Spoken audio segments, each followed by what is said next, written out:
The sea, for me, has always been a metaphor of life. I mean, the sea is a constantly evolving, changing, shifting aspect of both nature and of life. That sort of exposure to the sea is both enriching and enhancing, and it's fun. The sea, the wind, the outdoors, it is the most renewing, healing place for him, and always has been. Oh, that's a good job. Yeah? Sweat it a little bit. He loves getting out and sailing. I think he's never more at peace, and perhaps in some ways never more in touch with his family and his roots and his brothers than when he's out there sailing. I grew up in a family that wanted to achieve in the sense of making a difference in people's lives. I know that Ted Kennedy has always been unbelievably sensitive to the accomplishments of his brothers. They were his inspiration. He has a legacy. He's done his very best to pick up where his two brothers left off. Like my three brothers before me, I pick up a fallen standard, sustained by their memory of our priceless years together. I shall try to carry forward that special commitment to justice, to excellence, to courage that distinguished their lives. He championed the cause of those who have been left out, the poor, the elderly, our children, those without education. Was brought up to believe that, to those to whom much is given, much is required. But it's really bigger than that. He really feels a moral obligation to do everything possible to make this world a better place. I've heard Senator Kennedy say on many occasions that health care is not a privilege. It is a right. As long as I have a voice in the United States Senate, it's going to be for that Democratic platform plank that provides decent quality health care, north and south, east and west, for all Americans as a matter of right and not of privilege. Because of Ted Kennedy, people have things today, they're able to do things today, they're able to reach for the American dream in ways that they never imagined. I first met the senator at something called Children's Congress through the Juvenile Diabetes Research Foundation. And he asked me to come to testify in front of Congress about stem cell research and the support for that. If I could help someone almost as much as Senator Kennedy's helped me, then I'd be a very happy person. City Year has given the opportunity for the best of our young people to serve in the community. He deeply believes that national service ought to be part of the everyday life of every single American. He committed right away to introduce new legislation to take programs like City Year to scale, to make it possible for young people all over our country to serve our country. He deeply believes in service. Even as a United States Senator, he's read every Tuesday at a local school in Washington, D.C. as part of an Everybody Wins program. We were signing up for this reading program, and I was assigned to read with Senator Kennedy as my reading partner.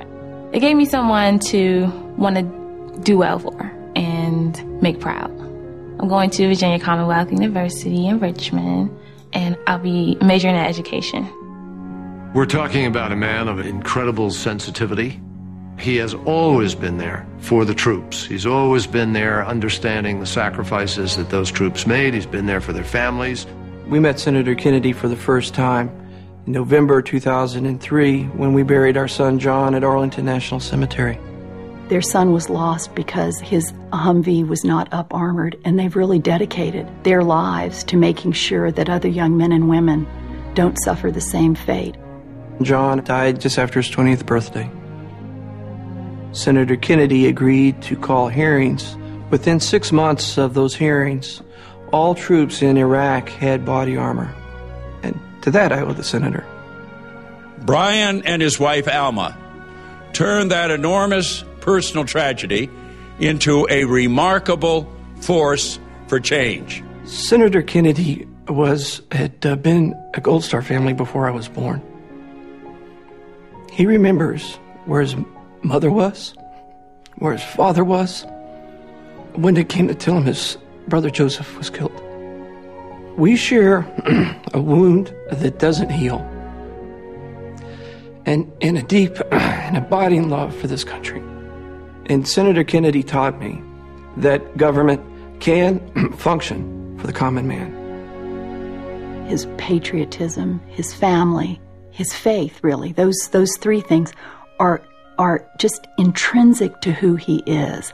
You know, I think of him as this guy who's got really, really big shoulders, and he's strong for all of us, and he's funny, and he sort of leads the way.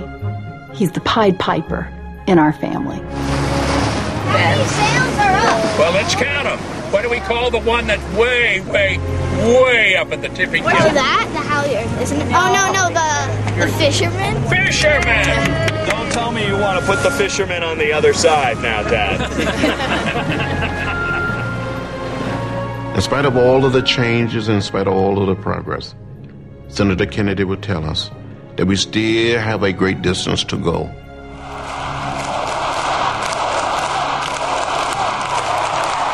In the year I was born, President Kennedy let out word that the torch had been passed to a new generation of Americans. He was right, it had. It was passed to his youngest brother.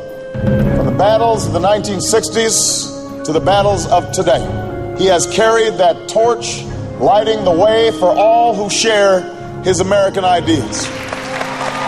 This moment is the moment for us to get health care done. And Ted Kennedy wants to be leading the charge where he ought to be, the head of that committee, making sure that he's working with President Obama to get health care for all Americans. We'll break the old gridlock and finally make health care what it should be in America, a fundamental right for all, not just an expensive privilege for the few. I see the day when President Barack Obama and Ted Kennedy will be moving progressive legislation through the Congress to help some of the most vulnerable people in our society. The people in this country are going to respond in a hopeful and positive way. It's going to be a very, very dramatic and important alteration and change. And it's one that I'm looking forward to being part of. My friends, I ask you to join in this historic journey, to have the courage to choose change. It's time again for a new generation of leadership. It is time now for Barack Obama.